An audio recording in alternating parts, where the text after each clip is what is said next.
कर्ता वीरेंद्र जयवाड। आजच्या कार्यक्रमाचे प्रमुख पाहुणे आणि ते बसलेले माझे गुरुजन वर्ग मित्र मैत्रिणी, आज मी तुम्हाला भाषण सांगणार आहे ते तुम्ही शांतचित्त ऐकाल अशी माझी नम्र विनंती। आज 15 ऑगस्ट भारताचा स्वातंत्र्य दिन। आजच्या दिवशी आपल्या भारतीयांसाठी अतिशय आनंदाचा दिवस आहे। आजचा हा स्वातंत्र्य दिन साजरा करण्यासाठी आपण सर्वजण इथे एकत्रित जमलेले आहोत। भारताला 15 ऑगस्ट 1947 रोजी स्वातंत्र्य मिळाले। आजच्या दिवशी आपल्या भारताला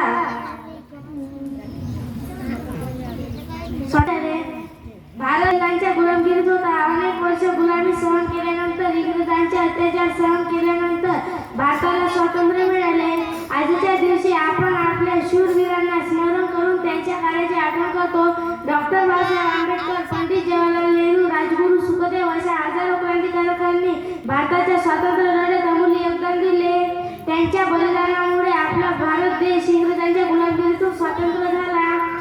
आपण भारताचे नागरिक या नात्याने आपल्या देशाचे स्वातंत्र्य अबाधित ठेवणे हे